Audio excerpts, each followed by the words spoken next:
Original என்பது அதுதான். அது டூப்ளிகேட் ஒரிஜினல் மாதிரி செயல்படுவது. அப்ப அநேக கள்ள தீர்க்கதரிசிகளும் கள்ள கிறிஸ்துகளும் கள்ள கிறிஸ்துவும் எழும்புவார்கள் போட்டு. இந்த கள்ளனாலே நமக்கு தெரிஞ்சிருச்சு. கள்ளன்னா திருடுறதுன்னு அர்த்தம். என்ன செய்யுங்க? திருடுறது. அப்ப ஒன்றிலிருந்து திருடி ஒரு காரியத்தை செயல்படுத்துவது, ஒன்றிலிருந்து ஒன்றை திருடி இன்னொரு காரியத்தை நடத்துவது. கள்ள அப்படின்னா திருடுறதுன்னு அர்த்தம். வஞ்சிக்கிறதுனா ஏமாற்றுகிறதுன்னு அர்த்தம்.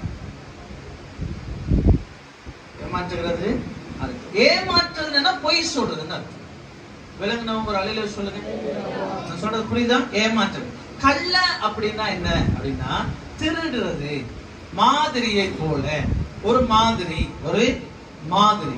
அப்ப இந்த கடைசி நாட்கள்ல நீங்க மாதிரியா, நம்ம மாதிரியா இருக்கக்கூடாது, மாறி இருக்க கற்றுக்கணும். இல்லையா?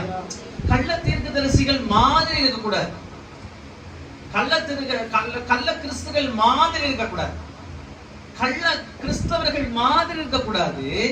நம்ம உண்மையாலுமே கிறிஸ்தவ உலகத்துல மாறி இருக்கணும். கிறிஸ்தவர்கள் நீங்க மாறி இருந்தா உண்மையாலுமே தீர்க்கதரிசிகள். நீங்க உண்மையாலுமே மாறி இருந்தா நீங்க தேவனால் அபிஷேகம் பண்ணப்பட்ட